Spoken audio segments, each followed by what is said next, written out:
Our driver's test in the US sucks. As it stands, any half-functioning ape can walk into the DMV and walk out with a license to operate a 2-ton death machine. The lack of any real stringent prerequisites to uphold the quality of your average driver on American roads puts more lives in danger than a Travis Scott concert and makes you feel like you've been dropped into a GTA Online lobby on your way to Publix. If you've been driving for even just 6 months or more, chances are you've had multiple run-ins with people who seemingly got their license from the bottom of a cereal box. I know I certainly have. One time I was turning left at an intersection and there was a merge lane onto the road I was traveling on. As I make my left turn, a girl in an SUV that was way too big for her takes that turn and not only cuts across her lane but also merges completely into mine, cutting me off. It happened so fast that I had to slam on the brakes and swerve into the raised median, which caused my fog light to crack from the vibrations. After a stunt like that, you should be relegated to piloting a shopping cart or a Little Tikes car. Another time I was driving across a short 2-lane bridge with no shoulder on either side. Someone in another SUV decides right as I pulled directly next to them that now would be the perfect time to change lane. Like, where are you going? There are no turn lanes and there is no exit ramp.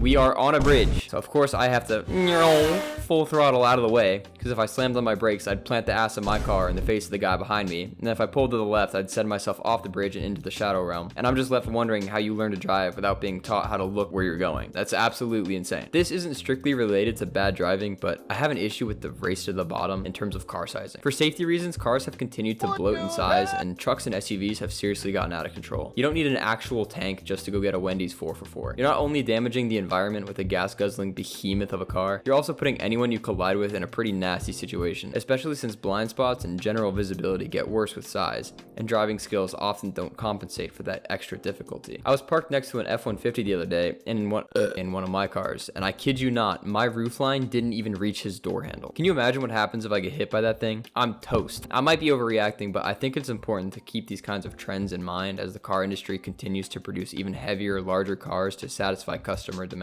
Anyway, circling back to bad drivers, I think there should also be tests as you age to make sure you're still fit to drive. Since I live in Florida, a massive percentage of our population is senior citizens. These are the kinds of people who come to a dead stop on a 45-mile-per-hour road to make a turn. So a lot of times I'll drive by these people and check to see what kind of geriatric orangutan is behind the wheel, and surprise, surprise, grandma's on her way to her 5th hip replacement in her silver Camry. Going a little below the speed limit is fine, but driving dramatically slower than the flow of traffic arguably is as dangerous as speeding. In that same vein, I don't think speeding should be as insanely enforced as it currently is. Now, I'm not saying it's not dangerous, but I think we would have a much more efficient, streamlined highway system if we took a page out of Germany's book, minus, like the Nazi stuff. All the cars on their roads are well inspected and maintained. Their drivers are well trained and people actually know how to use their lanes. Here in Florida, you can pretty much register a piece of cardboard on wheels and drive it on the highway going 35 in the left lane. If police focused on keeping the flow of traffic in check rather than generating revenue through incessant ticketing, we might actually have a decently functioning road system. Now, the obvious drawback to this is that it could disproportionately affect the poor demographic that maybe can't schedule time off work to take a longer and more rigorous training program, or who can't afford a car that's up to state inspection standards. So here I will propose a revolutionary new idea that is sure to rock the very foundation of how we travel as humans and citizens. Basic public transport. Sure, we have some buses around major metropolitan areas and a bit of light rail on the East Coast, but the country would be so much better with regionalized systems of cheap transportation. That was a lot of buzzwords, but all I'm basically saying is that the investment into research and development for buses, light rail, and other types of infrastructure would do a few things that could really improve the quality of life around this country. First of all, moving away from car-centric infrastructure would just be an absolute miracle. Just look at the city center in Europe,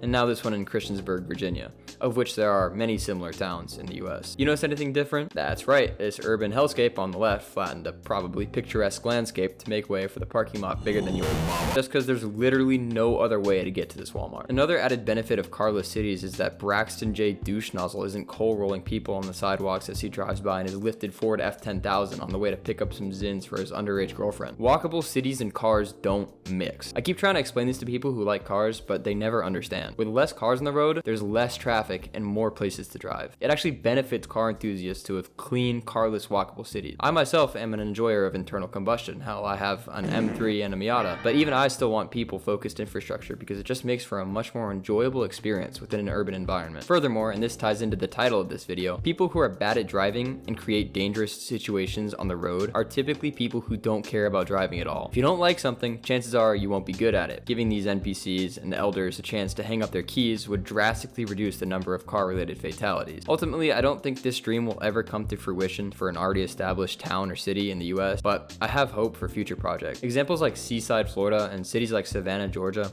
have proven that it's possible to achieve a low car density environment, but scalability and adaptability to lower income areas remain kind of unknown variables in the US. If you made it this far through what turned out to be a massive rant, let me know your thoughts on any of the matters I talked about or what your worst experience with a bad driver was like. If you liked the vid, leave a like and consider subscribing, and if you hated it, leave a dislike and the meanest possible comment you could think of. Peace.